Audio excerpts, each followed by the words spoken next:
सबसे पहले हम केंद्रीय प्रवृत्ति के अंतर्गत जो देखते हैं वो आता है समांतर माध्य, फिर दूसरा आता है माध्यिका, तीसरा आता है आपका बहुलक, चौथा आता है आपका हरात्मक माध्य और पांचवा जो आता है वो होता है गुणोत्तर माध्य। तो ये जो 5 प्रकार के माध्य होते हैं, इन 5 प्रकार के माध्यों का एक काम होता है, हमको सेंट्रल पॉइंट ढूंढना होता है। अब सेंट्रल पॉइंट ढूंढने का मतलब क्या होता है कि हमको उस बिंदु को ढूंढना है जो सभी बिंदुओं को क्या करे कि रिप्रेजेंट करे, यानी सेंट्रल पॉइंट को रिप्रेजेंट करे, उस पॉइंट को ढूंढना होता है। तो उसी के क्रम में, क्योंकि ये पांचों प्रकार के माध्य हैं, जब हम सेंट्रल की बात करते हैं तो पांचों प्रकार की माध्य में कुछ मेरिट्स हैं और कुछ डिमेरिट्स हैं, इसलिए स्टैटिस्टिशियन ने इतने प्रकार के माध्य को सर्च किया था। तो चलिए आइए देखते हैं। पहला टॉपिक है आपका अर्थमेटिक मीन से बात करते हैं। तो आप लोगों को स्लाइड्स विजुअल हो गई होगी।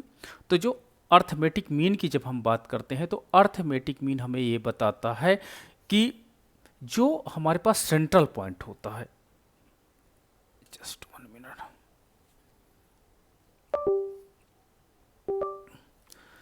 जो हमारा सेंट्रल पॉइंट होता है, ठीक है, सपोज दैट डेटा का बिखराव है, ये देखिए डेटा का बिखराव है, इन डेटा के बिखराव में कोई ऐसा पॉइंट होगा जिससे किसी भी डेटा पर जाने की दूरी न्यूनतम होगी।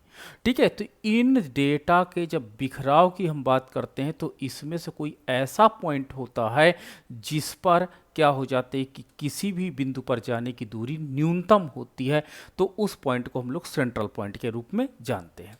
तो इसी में जो स्टैटिस्टिशियन ने थे, उन्होंने सबसे पहले अर्थमेटिक मीन की खोज की और अर्थमेटिक मीन के अंतर्गत इन्होंने 3 प्रकार का डेटा या सीरीज बात किया है। 3 प्रकार का डेटा होता है और पहला आपका डेटा होता है साधारण श्रेणी। पहले डेटा को हम लोग क्या बोलते हैं? साधारण श्रेणी का डेटा। ठीक है, इसकी डिफिनीशन जानना बहुत जरूरी है। साधारण श्रेणी वो श्रेणी होती है जब आपको इंफॉर्मेशन में केवल x की वैल्यूज दी रहती है और f की वैल्यूज नहीं दी होती है, यानी आप उसकी फ्रीक्वेंसी के विषय में कि x कितनी बार है, कितना अमाउंट है, केवल वो नहीं पता होता, केवल x सीरीज ही आपको पता होती है। ठीक है, तो वो सीरीज को आप क्या करोगे? नॉर्मल सीरीज कहते हैं, साधारण श्रेणी के नाम से जानते हैं। तो यानी इसमें केवल x की इंफॉर्मेशन गिवन रहती है। ठीक है, एक क्लास में कितने बच्चे हैं?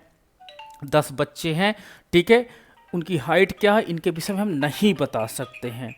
ठीक है, तो इनके विषय में, जब हाइट के विषय में हम नहीं बता पा सकते हैं तो इसे हम लोग क्या करते हैं कि यानी फ्रीक्वेंसी का अभाव है, तो इस प्रकार की श्रेणी को हम लोग साधारण श्रेणी के अंतर्गत कैलकुलेट करते हैं, जानते हैं। दूसरी जो हमारी श्रेणी होती है उस श्रेणी को हम लोग विच्छिन्न श्रेणी के अंतर्गत रखते हैं, यानी जो हमारी श्रेणी होती है वो क्या कहलाती है? विच्छिन्न श्रेणी कहलाती है। विच्छिन्न श्रेणी या जिसे हम लोग डिस्क्रीट सीरीज कहते हैं। विच्छिन्न श्रेणी उस श्रेणी को कहते हैं जब आपको इंफॉर्मेशन में x की वैल्यू तथा f की वैल्यू दोनों गिवन हो, यानी एक क्लास में 10 बच्चे ऐसे हैं जिनके 20 नंबर हैं, आपका 15 ऐसे बच्चे हैं जिसके 30 नंबर है, तो ये आपको फ्रीक्वेंसी बताती है, यानी x की वैल्यू गिवन रहती है एंड f की वैल्यू भी गिवन रहती है इस प्रकार के डेटा में। तो वो श्रेणी आपकी क्या कहलाएगी? विच्छिन्न श्रेणी, और इंग्लिश में हम इसे डिस्क्रीट सीरीज कहते हैं।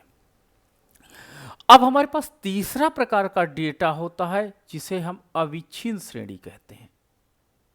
अविच्छिन्न श्रेणी कहते हैं। अविच्छिन्न श्रेणी वो होती है जिसमें क्लास इंटरवल दिया रहता है और फ्रीक्वेंसी दी रहती है, आवृत्ति दी रहती है, यानी इसमें x का मान नहीं दिया होता है। ठीक है, तो यानी अविच्छिन्न श्रेणी वो श्रेणी होती है जिसमें वर्ग अंतराल दिया रहता है, क्लास इंटरवल दिया रहता है, और इन क्लास इंटरवल को जोड़ करके, ठीक है, 2 का भाग दे करके आप एक श्रेणी बना सकते हो, बट ये गिवन नहीं होती है। केवल क्लास इंटरवल गिवन रहता है एंड फ्रीक्वेंसी गिवन रहती है। तो इस प्रकार के जो डेटा होते हैं उसको हम लोग स्टैटिस्टिक में अविच्छिन्न श्रेणी में कॉन्टिन्यूअस सीरीज के रूप में जानते हैं। पूरी स्टैटिक्स में ये 3 सीरीज का डेटा हम आपके साथ पढ़ेंगे, साझा करेंगे और इनके प्रश्नों को सॉल्व करेंगे।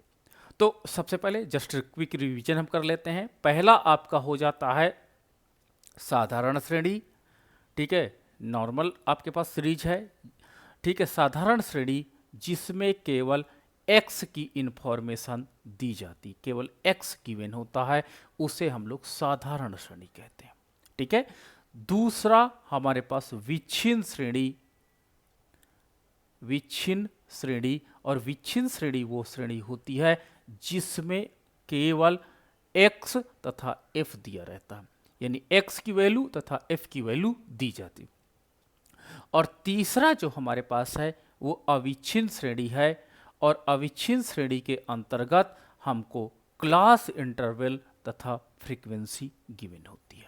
तो ये पॉइंट आपको जानना बहुत इंपॉर्टेंट है, क्योंकि जब मैं समांतर माध्य पे आपके सामने सॉल्व करूंगा तो समांतर माध्य में इन तीनों श्रेणी का डेटा आपके साथ मैं शेयर करूंगा और उसको एक एग्जाम्पल के रूप में हम लोग कैलकुलेट भी करेंगे। तो चलिए, हमारे पास सबसे पहले है इंडिविजुअल सीरीज दिया है।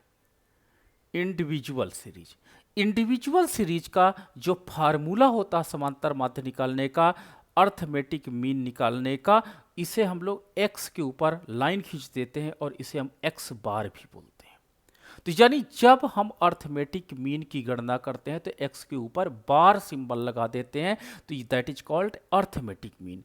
और इसके अंतर्गत जितनी आपकी x की वैल्यू है उन सबको जोड़ लेते हैं तो हमें सिग्मा x प्राप्त हो जाता है। सिग्मा ये बताता है कि adding of all the value of x, जितनी आपकी x की वैल्यू गिवन है उन सारी वैल्यूज को हम जोड़ लेते हैं और टोटल नंबर से, यानी जो संख्या है उससे हम इसे विभाजित कर देते हैं।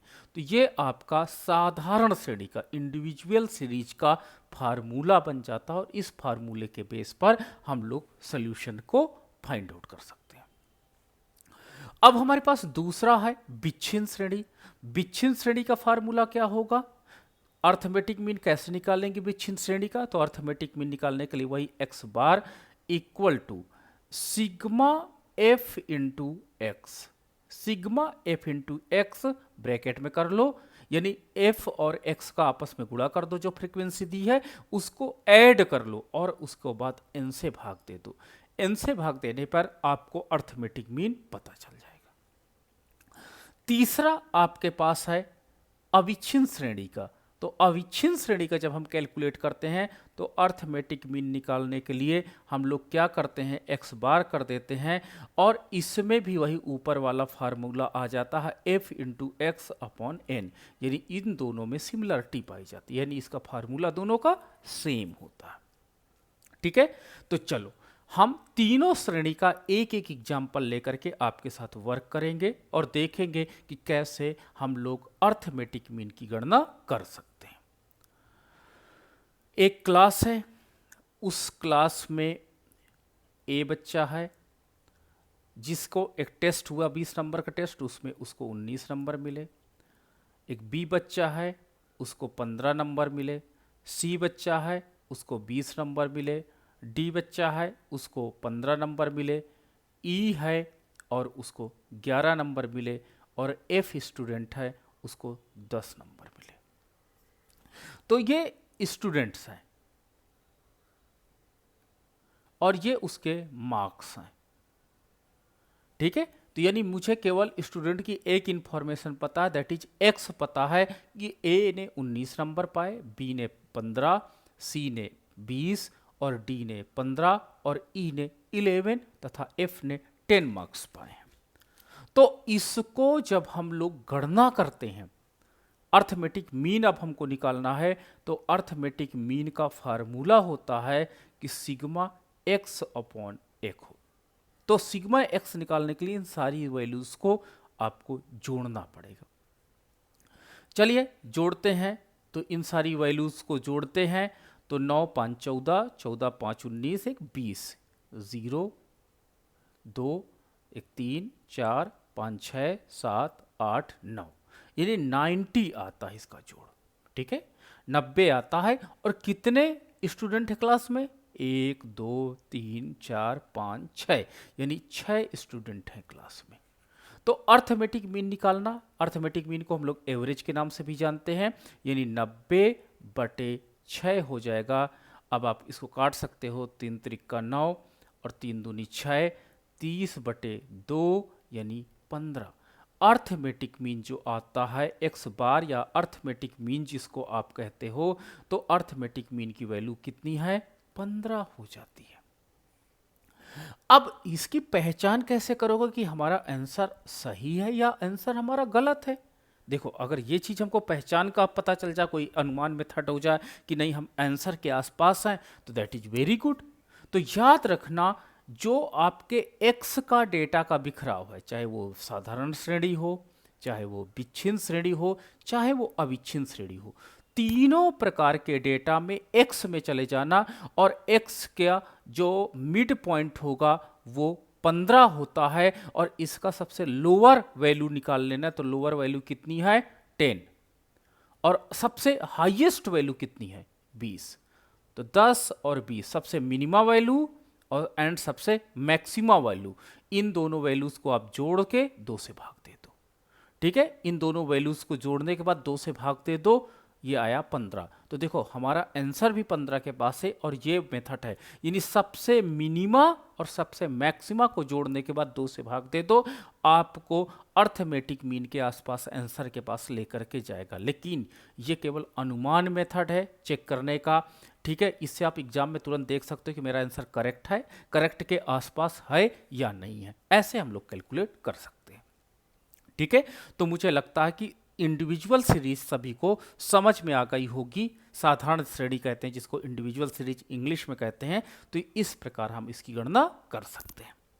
अब हमारे पास सेकेंड टॉपिक आ जाता है, ये साधारण श्रेणी का था, इंडिविजुअल सीरीज का साधारण श्रेणी का प्रश्न था।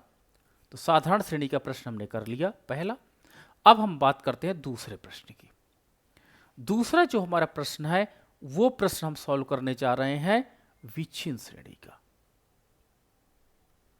विच्छिन्न श्रेणी का। ठीक है, जिसको हम लोग क्या कहते हैं? डिस्क्रीट सीरीज के नाम से जानते हैं। तो डिस्क्रीट सीरीज में क्या होता है?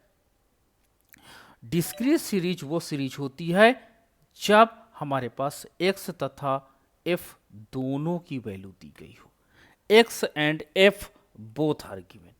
ठीक है, तो उस श्रेणी को हम लोग क्या करते हैं? डिस्क्रीट सीरीज कहते हैं। एक क्लास है,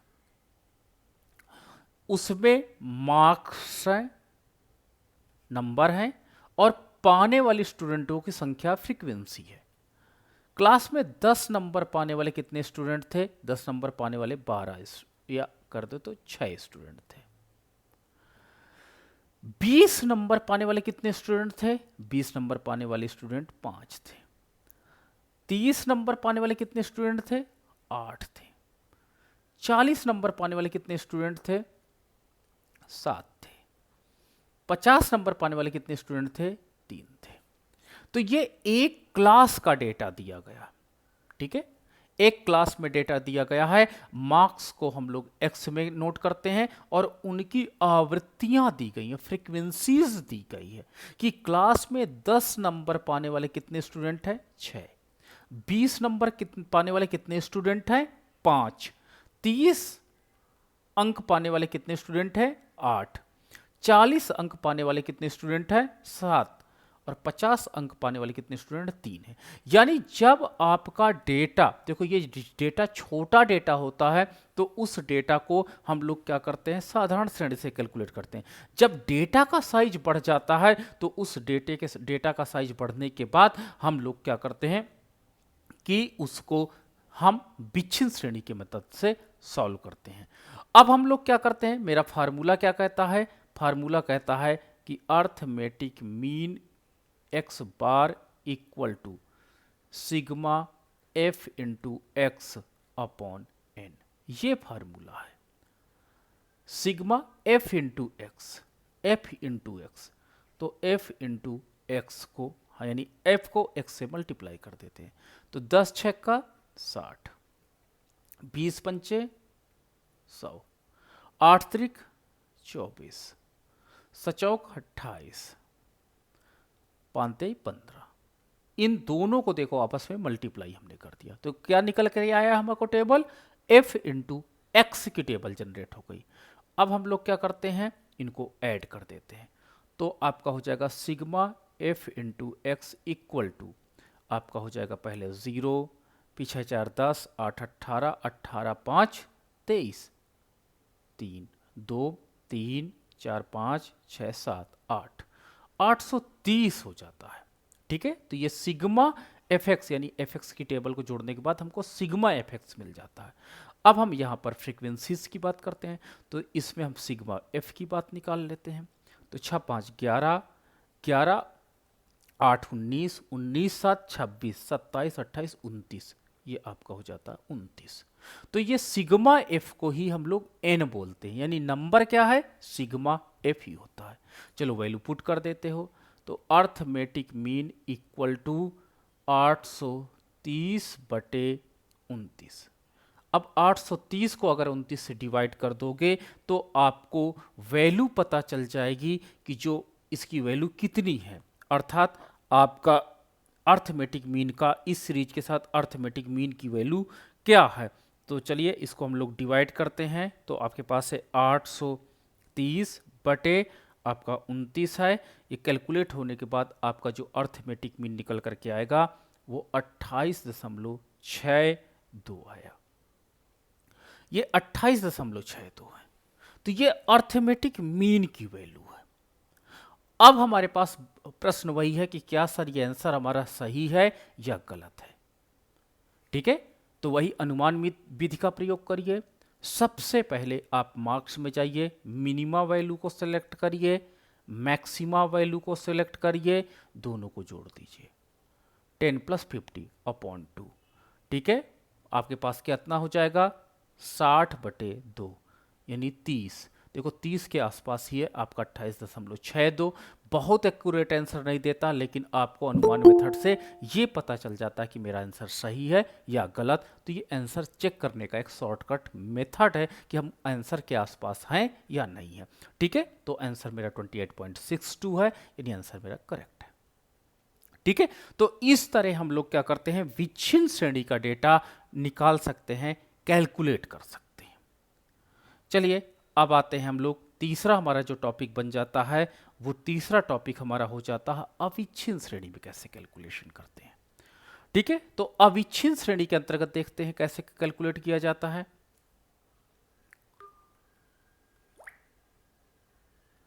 अविच्छिन्न श्रेणी के अंतर्गत इसको हम लोग कॉन्टिन्यूअस सीरीज इंग्लिश में बोलते हैं। ठीक है, और इसके अंतर्गत क्लास इंटरवल दिया रहता है एंड आपको फ्रीक्वेंसी दी रहती है। तो आपका क्लास इंटरवल कितना है ये देखिए, और उसके अनुसार फ्रीक्वेंसी कितनी है। 0 से 10 नंबर पाने वाले 5 स्टूडेंट हैं, 10 से 15 नंबर पाने वाले 6 स्टूडेंट हैं, 15 से 20 नंबर पाने वाले 8 स्टूडेंट हैं, और 20 से 25 नंबर पाने वाले कितने स्टूडेंट हैं, 7 हैं। ठीक है, सॉरी यहाँ गड़बड़ हो गया इसी का पे, 10 से 20 और यहाँ पे 20 से 30 और 30 से 40 नंबर पाने वाले कितने स्टूडेंट हैं, 7, और 40 से 50 नंबर यानी 40 और 50 के बीच नंबर पाने वाले स्टूडेंट कितने हैं, 3। तो ये एक क्लास का डेटा मेरे पास है। अब इस क्लास के डेटा के आधार पर हम गणना करने जा रहे हैं।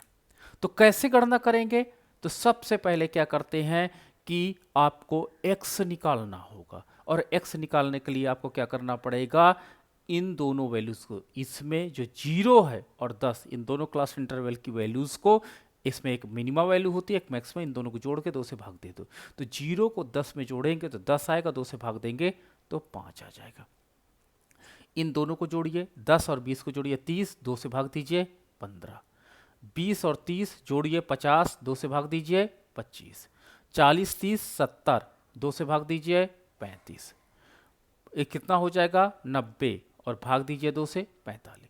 तो ये आपको x हो गया। अब देखिए ये जो सारणी है, इससे आपको लगता होगा कि हमारा जो डेटा हो गया वो विच्छिन्न श्रेणी बन गया। ठीक है, विच्छिन्न श्रेणी में हमारे पास आ गया। जो हम विच्छिन्न श्रेणी के साथ करते हैं वही सेम करते हैं, और विच्छिन्न श्रेणी के अंतर्गत क्या करते हैं, f इंटू एक्स कर देते हैं।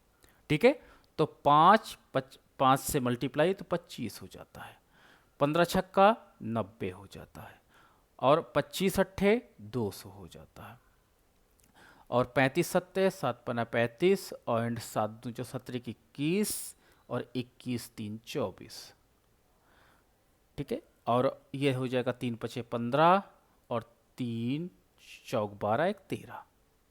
ये हमने मल्टीप्लाई कर लिया। अब इनको ऐड कर लेते हैं, तो sigma f into X equal to क्या हो जाएगा, 5 3 15, हाँ 1 3 9 3 12, 13 14 15 16 17 18 19, एक हासिल आया आपका 3 2 5 6, 695। और ये हो जाएगा सिग्मा एफ आपका हो जाएगा 6 5 11 11 8 19 19 7 26 29 हो जाएगा। ठीक है, तो सिग्मा एक्स ही आपका क्या होता है, एन होता है। तो जब सिग्मा एक्स ही आपका एन होता है, तो अब आपको फार्मूला बन जाता है arithmetic mean is equal to, यानी x bar is equal to sigma f into x upon n. Sigma f into x कितना है, 695 बटे 29। ठीक है, तो 695 बटे 29, तो जब हम इसको डिवाइड करते हैं तो आपका हो जाएगा 695 बटे 29, तो मुझे 23.96 प्राप्त होता है, 23.96 प्राप्त होता है। तो ये वैल्यू मेरी अर्थमेटिक मीन की आ जाती है। अब ये इतना तो आपको एग्जाम में लगाना है। अब इसमें से कौन सी, क्या ये हम सही आंसर के पास हैं या नहीं, तो इसको रफ में आप टेस्ट करोगे वहाँ पे। तो रफ में क्या करोगे, सबसे पहले चले जाओ आप x के पास, मैंने बोला ना x के पास जाना होता है। मिनिमा वैल्यू क्या है 5, इस 5 की वैल्यू को रफ में नोट कर लो, प्लस 45 को नोट कर लो, 45 को आपने नोट कर लिया, दोनों को जोड़ के 2 से भाग दे दो, तो 50 बटे 2 25, 25 के पास देखिए ये आंसर आपका है। मतलब मैं ये नहीं कर रहा, ये अनुमान मेथड है, ये बहुत ऑथेंटिक, ये नहीं कह सकता कि बहुत ऑथेंटिक है, नहीं।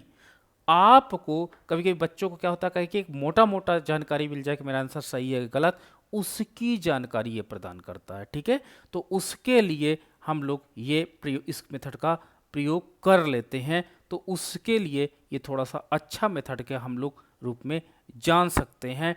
तो ये आपका इस तरह डेटा को हम कैलकुलेट कर सकते हैं। ठीक है, तो ये आपको आंसर शीट में नहीं लिखना, बल्कि ये रफ का काम है, आपको टेस्टिंग का काम है। तो इस तरह हम लोग क्या करते हैं, अर्थमेटिक मीन की गणना आसानी से एग्जाम में कर सकते हैं। अब आपका कोई प्रश्न हो तो इससे पूछिए, नहीं तो मैं कुछ क्वेश्चंस आपके साथ शेयर करूंगा।